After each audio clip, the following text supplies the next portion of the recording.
हाँ बच्चों, हम कक्षा 10 की विज्ञान का चैप्टर नंबर 12 कर रहे थे। पिछली वीडियो तक हमने ओम का नियम देखा था, ठीक है। और ओम के नियम में हमने देखा था R = V/I, ठीक है। R यहाँ पर क्या है? प्रतिरोध, ठीक है। अब हम देखते हैं कि प्रतिरोध होता क्या है। पहले हम प्रतिरोध को डिफाइन करेंगे। प्रतिरोध, तो देखिए बच्चों, प्रतिरोध क्या होता है।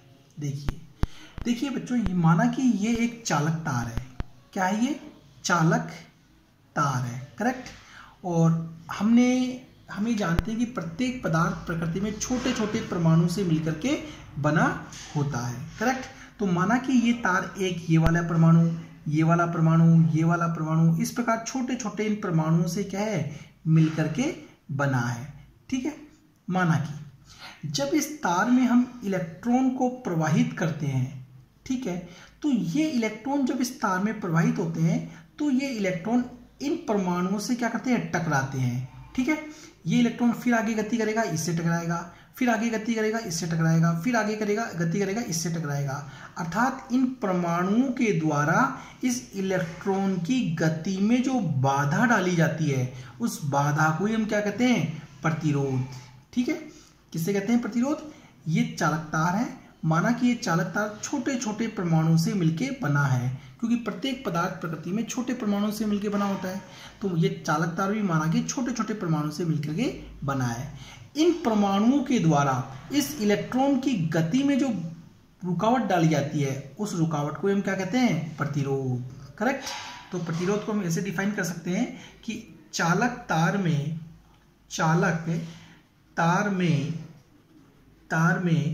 इलेक्ट्रॉन के प्रवाह में डाली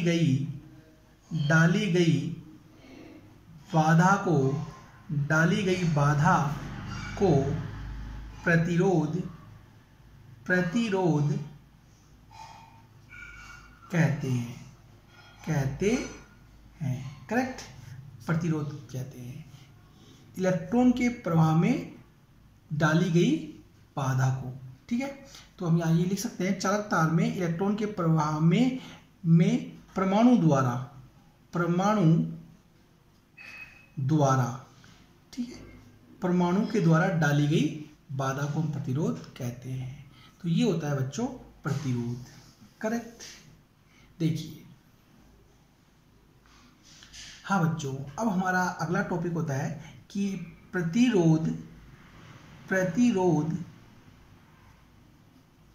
को प्रभावित करने वाले कारक, वो कौन कौन से कारक हैं जो प्रतिरोध को प्रभावित करते हैं? R, प्रतिरोध को प्रभावित करने वाले कारक, ठीक है। तो देखिए बच्चों, पहला कारक है चालक तार की लंबाई। चालक तार की लंबाई, ठीक है। अब चालक तार की जो ये लंबाई है, ये प्रतिरोध को कैसे प्रभावित करती है वो हम यहाँ देखेंगे, करेक्ट। देखिए बच्चों, हम 3 चालक तार लेते हैं, ठीक है, इस प्रकार, ठीक है। हम ये 3 चालक तार लेते हैं, ठीक है, जिनकी जो एक ही पदार्थ के बने हो, ठीक है, एवं जिनका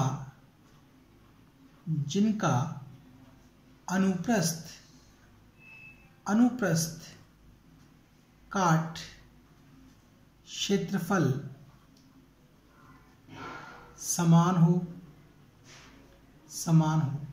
ठीक है, और जिनकी लंबाई समान नहीं हो, जिनकी लंबाई समान न हो, ठीक है। हमने ऐसे 3 चालक तार लिए जो एक ही पदार्थ के बने हुए हो। ये तीनों एक ही पदार्थ के बने हुए हैं। इनका अनुप्रस्थ काट का क्षेत्रफल क्या है? समान है, मतलब इनकी जो रेडियस है, ठीक है, वो क्या है? बिल्कुल चौड़ाई क्या है, समान है, लेकिन तीनों की लंबाई समान नहीं है। तीनों देखिए लंबाई बिल्कुल समान नहीं है, करेक्ट। अब हम इन तीनों तारों का प्रतिरोध R ज्ञात करते हैं, R ज्ञात करते हैं। इन तीनों का हम प्रतिरोध ज्ञात करेंगे। प्रतिरोध ज्ञात करके इस प्रतिरोध और इस लंबाई के बीच में R व L के मध्य ग्राफ खींचते हैं, ग्राफ बनाते हैं, करेक्ट। तो हम जब R और L के मध्य जब ग्राफ खींचते हैं तो हमें एक इस प्रकार सीधी रेखा प्राप्त होती है। देखिए बच्चों, इस प्रकार ये हमारा R, ठीक है, ये हमारा L। तो जब R और L के बीच में ग्राफ खींचते हैं तो हमें एक सीधी रेखा प्राप्त होती है। अर्थात यदि लंबाई बढ़ती है तो प्रतिरोध भी उसी अनुपात में बढ़ रहा है। ये ग्राफ हमें ये बात बताता है कि लंबाई बढ़ेगी तो प्रतिरोध भी बढ़ता है। सीधी रेखा हमें ये बताती है। तो हम इससे ये निष्कर्ष निकलता है कि प्रतिरोध किसके समानुपाती होता है, लंबाई के समानुपाती होता है। लंबाई बढ़ेगी तो प्रतिरोध बढ़ेगा, लंबाई कम होगी तो प्रतिरोध भी कम होगा, ठीक है। तो हम कह सकते हैं कि प्रतिरोध लंबाई के समानुपाती होता है। देखिए बच्चों, ये इसका प्रतिरोध को प्रभावित करने वाला ये पहला कारक चालक तार की लंबाई है, करेक्ट। देखिए बच्चों, एक बार दोबारा रिपीट कर दे। हम 3 ये चालक तार लेते हैं जो एक ही पदार्थ के बने हुए हों, जिनका अनुप्रस्थ काट का क्षेत्रफल समान हो। अनुप्रस्थ काट के क्षेत्रफल से मतलब है इनकी चौड़ाई, विड्थ, ये कैसी हो, समान हो, लेकिन इसकी लंबाई क्या हो, समान नहीं हो, करेक्ट।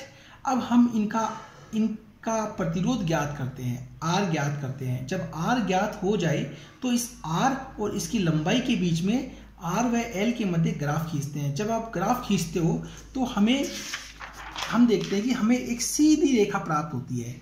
ये सीधी रेखा ये बता रही है कि जैसे जैसे लंबाई बढ़ती है वैसे वैसे प्रतिरोध का मान भी बढ़ता है। प्रतिरोध लंबाई के क्या होता है, समानुपाती होता है। देखिए बच्चों, हाँ बच्चों, अब हम दूसरे कारक की बात करते हैं। दूसरा कारक है अनुप्रस्थ काट का क्षेत्रफल। अनुप्रस्थ काट का क्षेत्रफल, अनुप्रस्थ काट का क्षेत्रफल, करेक्ट। तो देखिए बच्चों, हम 2 तार लेते हैं, ठीक है, 2 तार लेते हैं।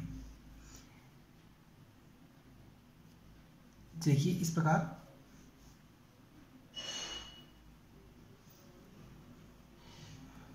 हम एक बार इसको ड्रॉ कर ले, ठीक है। एक बार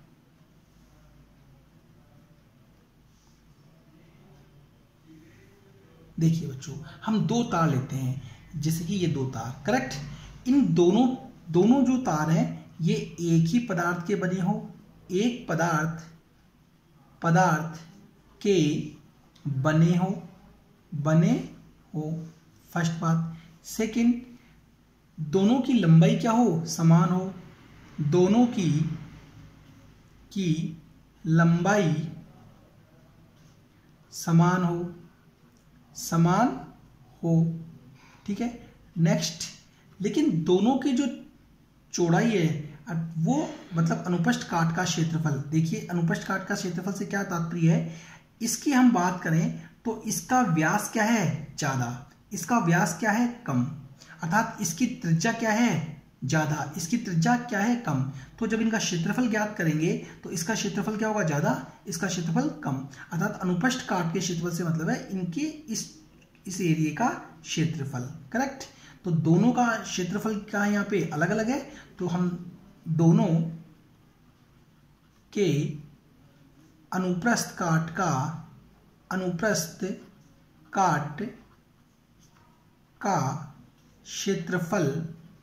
क्षेत्रफल ए अलग हो, करेक्ट। तो हम दो तार लेते हैं जो एक ही पदार्थ के बने हो, दोनों एक ही पदार्थ के बने हैं, दोनों की लंबाई समान है, इन दोनों की लंबाई समान है, लेकिन दोनों के अनुप्रस्थ काट के क्षेत्रफल क्या है, अलग अलग है। अनुप्रस्थ काट क्षेत्रफल से मतलब ये जो चौड़ाई है ये इसका व्यास, करेक्ट। देखिए बच्चों, अब हम इसके अंदर इलेक्ट्रॉन प्रवाहित करते हैं और इसमें भी इलेक्ट्रॉन प्रवाहित करते हैं, करेक्ट। तो हम ऐसा देखेंगे कि इसका एरिया क्या है, ज़्यादा, ए ज़्यादा, ठीक है। जब इसका एरिया ज़्यादा है तो इन इलेक्ट्रॉनों के बीच में टक्कर जो होगी वो इसकी तुलना में क्या होगी, कम होगी, ठीक है। देखिए इसका एरिया क्या है, ज़्यादा, इसका एरिया क्या है, कम, ए कम है, करेक्ट, इसका एरिया कम है।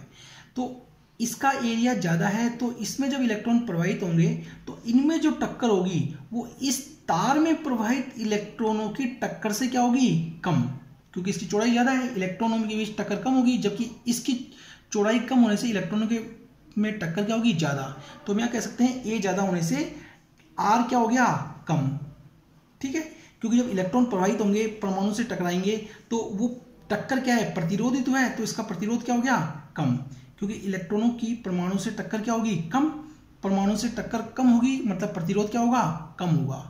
यहाँ इलेक्ट्रॉन की परमाणु से टक्कर क्या होगी, ज़्यादा, मतलब आर क्या हो गया, ज़्यादा, तो हम कह सकते हैं आर क्या है, ज़्यादा, करेक्ट।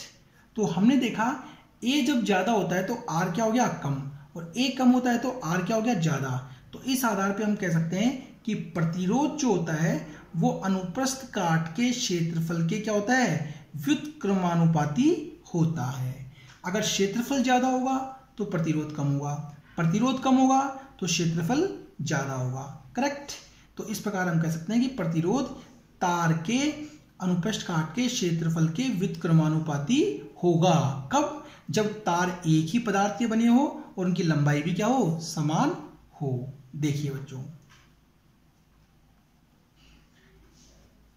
ठीक है, यदि हम इनके बीच में ग्राफ खींचें, प्रतिरोध और अनुप्रस्थ काट के इस व्युत्क्रम के बीच में ग्राफ खींचें तो हमें निम्न प्रकार के ग्राफ प्राप्त होते हैं। देखिए, यदि हम आर और अनुप्रस्थ काट के व्युत्क्रम के बीच में ग्राफ खींचें तो हमें एक सीधी रेखा प्राप्त होती है, करेक्ट। या अगर हम केवल प्रतिरोध और ए के बीच में ग्राफ खींचें तो हमें इस प्रकार का ग्राफ प्राप्त होता है, ढलान वाला, स्लोप वाला। ये दोनों में से आप एग्जाम में कोई सा भी बना सकते हैं। ये अनुप्रस्थ काट के व्युत्क्रम का प्रतिरोध के साथ है और ये केवल अनुप्रस्थ काट का प्रतिरोध के साथ ग्राफ है, ठीक है। तो इस प्रकार प्रतिरोध किस पर निर्भर करता है, अनुप्रस्थ काट के क्षेत्रफल के व्युत्क्रम पर निर्भर करता है। देखिए बच्चों, देखिए, हाँ बच्चों, अब हम तीसरा कारक देखते हैं। देखिए, तार की प्रकृति, प्रतिरोध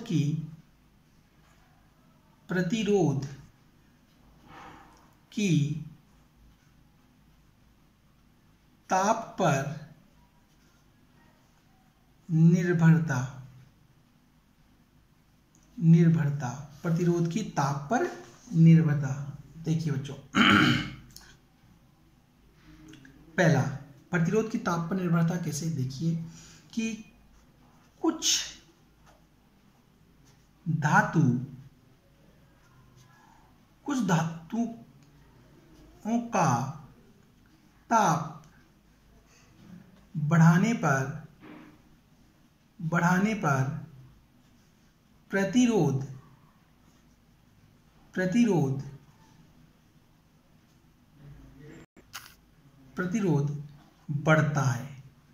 बढ़ता है, ठीक है। एग्जाम्पल के तौर पर कॉपर, चांदी और सोना, करेक्ट। कुछ धातु ऐसी होती है इनका ताप बढ़ाने पर प्रतिरोध बढ़ता है, करेक्ट। कुछ धातुओं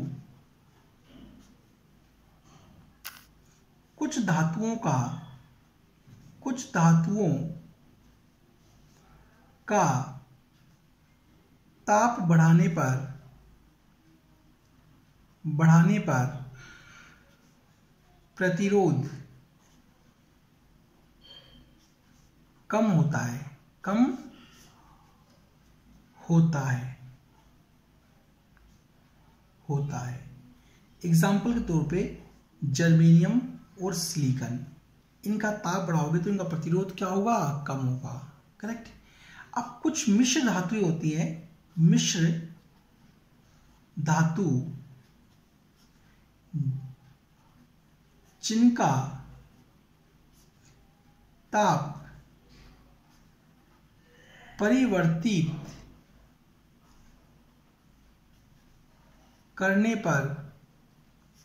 करने पर प्रतिरोध कम परिवर्तित होता है, कम परिवर्तित होता है। अर्थात कुछ मिश्र धातु ऐसी होती है जिनके ताप में परिवर्तन करने पर उनके प्रतिरोध में भी बहुत कम परिवर्तन होगा। ठीक है। जैसे एग्जाम्पल के तौर पे बात करें तो मैग्नीन, ठीक है, कंसंटेट इत्यादि, ये ऐसी धातुएं हैं जिनका ताप बदल दो, मतलब कम करो ज़्यादा करो तो प्रतिरोध में भी कोई ज़्यादा फर्क नहीं पड़ता। ठीक है। देखिए एक इंपॉर्टेंट बात है बच्चों, कुछ धातु का ताप बढ़ाने पर या परिवर्तित करने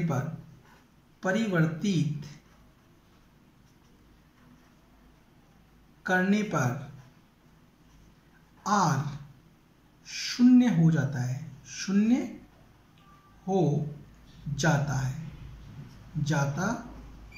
एग्जाम्पल के तौर पे मरकरी, ठीक है, इसका ताप परिवर्तित करने पर 0 हो जाता है। देखिए बच्चों, इस प्रकार प्रतिरोध ताप पर निर्भर करता है, प्रतिरोध ताप पर निर्भर करता है। कुछ धातुओं का ताप बढ़ाएंगे तो प्रतिरोध बढ़ेगा, कुछ धातुओं का ताप जैसे जर्मेनियम सिलिकॉन का ताप बढ़ाने पर प्रतिरोध कम होता है और मिश्र धातुओं के ताप में बहुत कम परिवर्तन होता है। देखिए बच्चों, हाँ बच्चों, हम अगला लास्ट देखते हैं कारक प्रतिरोध की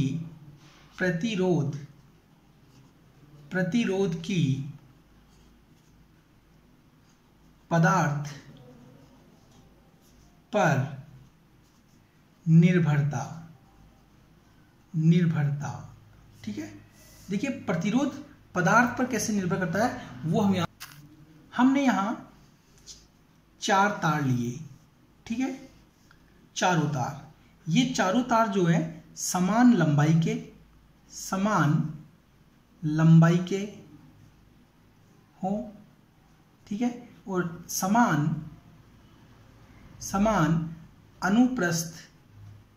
अनुप्रस्थ काट वाले हो। ठीक है, समान उनकी लंबाई हो और समान उनकी अनुप्रस्थ काट हो, लेकिन अलग अलग पदार्थ के हों, अलग अलग पदार्थ के हों। करेक्ट। जैसे माना कि ये तार जो है वो एल्युमिनियम का है, ये तार जो है वो गोल्ड का है, ये तार जो है वो कॉपर का मान लीजिए, ठीक है, ये तार आप चांदी का मान लीजिए। चारों तार अलग अलग पदार्थों के बने हुए हैं। करेक्ट।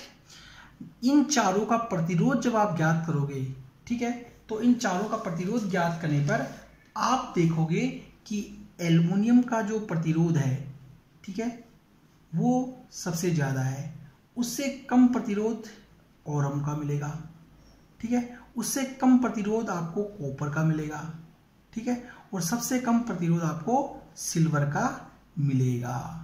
तो इस प्रकार हम देखते हैं कि प्रतिरोध पदार्थ की प्रकृति पर भी निर्भर करते हैं। चांदी का प्रतिरोध क्या है, सबसे कम है, और एल्युमिनियम का क्या हो गया, सबसे ज़्यादा। ठीक है।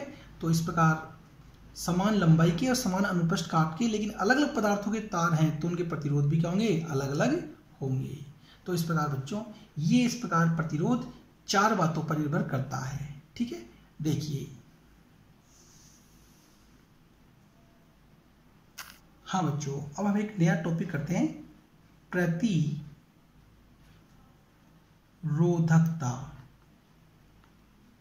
प्रतिरोधकता या विशिष्ट प्रतिरोध।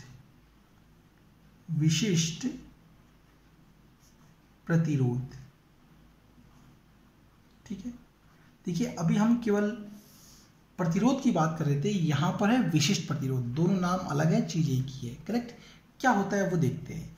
देखिए बच्चों, अभी हमने देखा R लंबाई के समानुपाती होता है। करेक्ट, माना कि ये समीकरण 1 है, समीकरण 1। करेक्ट, हमने देखा प्रतिरोध जो होता है वो अनुप्रस्थ काट के क्षेत्रफल के क्या होता है, व्युत्क्रमानुपाती होता है। ये समीकरण 2 हो गया।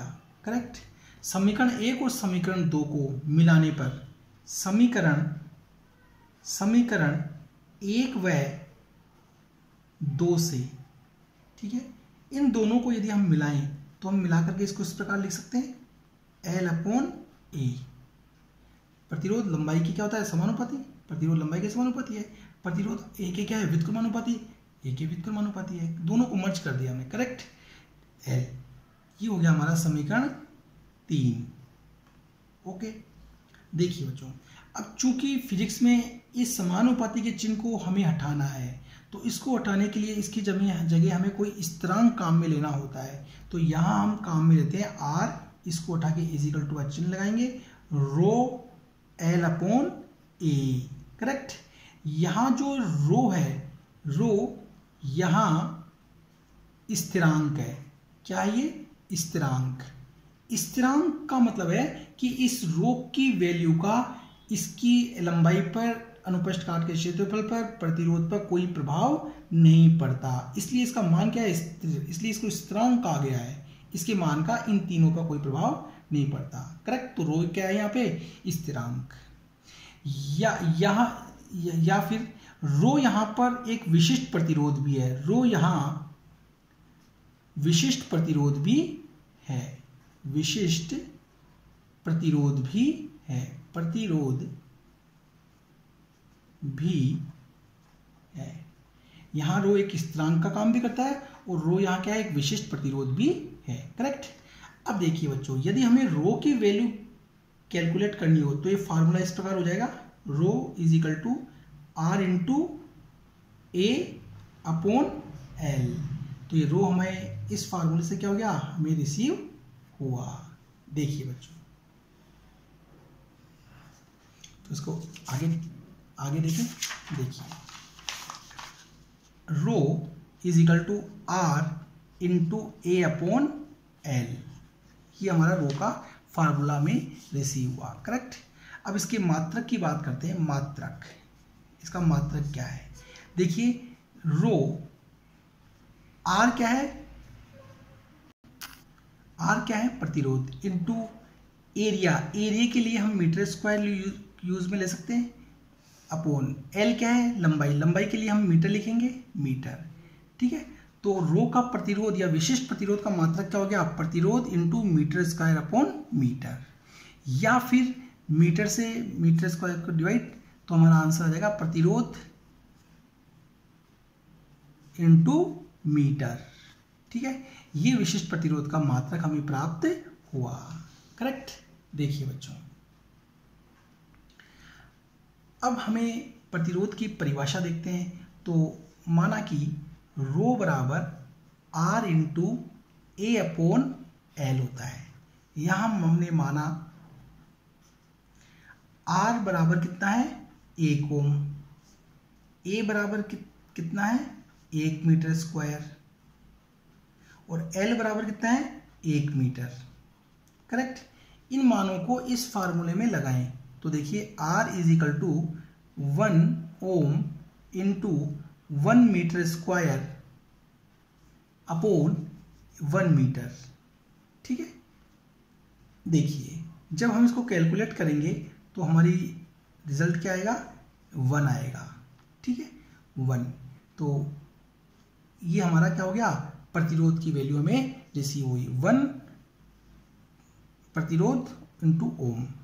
मात्रक किसका लिखते हैं, प्रतिरोध इंटू मीटर। ठीक है, ये हमें रिसीव हुआ। तो अब हम इसकी परिभाषा कैसे बनाएंगे, देखिए ये एक चालक तार है, चालक तार, करेक्ट। देखिए बच्चों, ये चालक तार है, माना इसकी लंबाई कितनी है 1 मीटर, करेक्ट। इसके इस अनुप्रस्थ काट का क्षेत्रफल कितना है 1 मीटर स्क्वायर, ठीक है। तो देखिए इसकी परिभाषा क्या हो जाएगी। हाँ बच्चों, इसकी परिभाषा दो देखते हैं हम। तो देखिए कैसे बोलेंगे, इसकी लंबाई 1 मीटर, इसका अनुप्रस्थ काट का क्षेत्रफल 1 मीटर स्क्वायर है, ठीक है।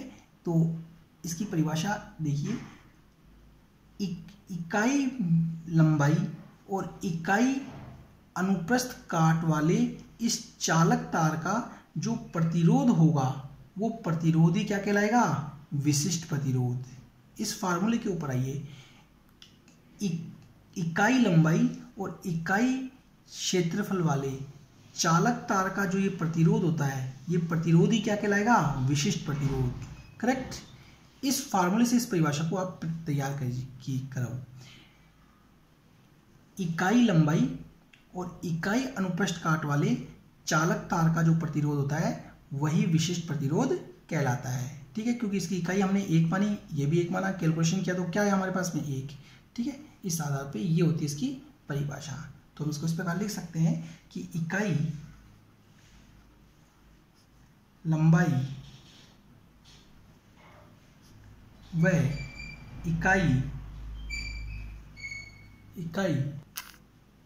ही विशिष्ट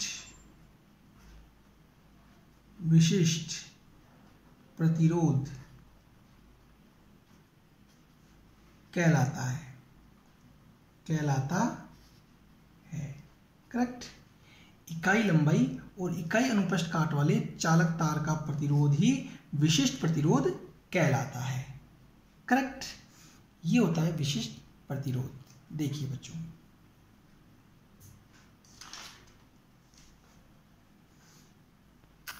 हाँ बच्चों, अब विशिष्ट प्रतिरोध से संबंधित कुछ महत्वपूर्ण पॉइंट हम यहाँ देखेंगे।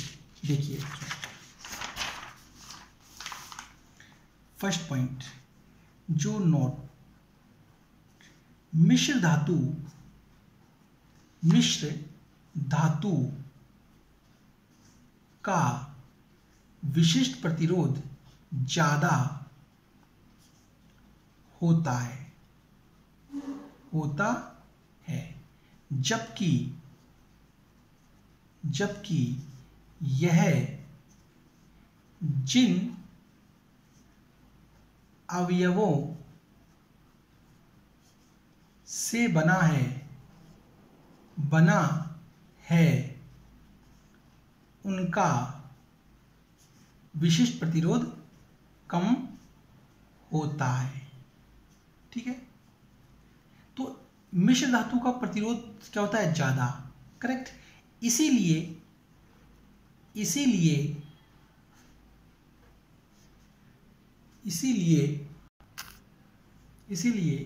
विद्युत इस्त्री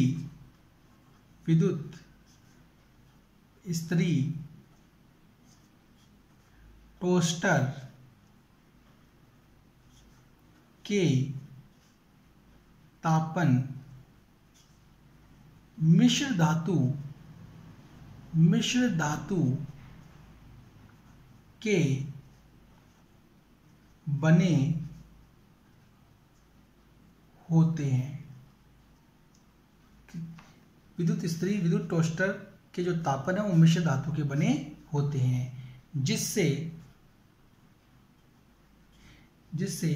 उच्च ताप पर इनका दहन नहीं होता, ठीक है। तो कई बार एग्जाम में पूछा जाता है कि विद्युत इस्त्री और विद्युत टोस्टर के तापन मिश्र धातु के क्यों बनाते हैं, तो उसका ये आंसर होगा बच्चों, ठीक है। देखिए आगे, हाँ बच्चों, धातु व मिश्र धातु की प्रतिरोधकता या विशिष्ट प्रतिरोध कम होते हैं। इनका मान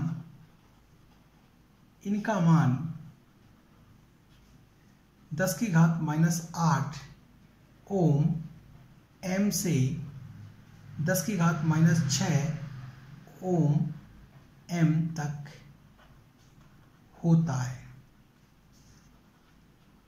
ठीक है, इसके अतिरिक्त और इम्पोर्टेंट बात यह है कि जो विद्युत रोधी पदार्थ होते हैं, विद्युत रोधी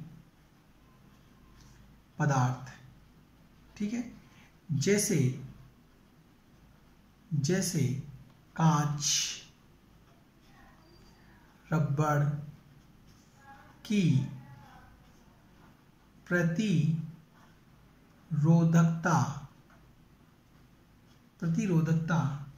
10⁻12 से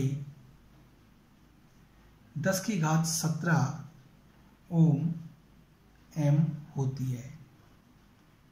ठीक है, तो बच्चों ये मान आपको याद होनी चाहिए, कई बार न्यू टाइप क्वेश्चन में पूछे जाते हैं, तो ये महत्वपूर्ण पॉइंट है जो आपको याद रखनी है। देखिए बच्चों,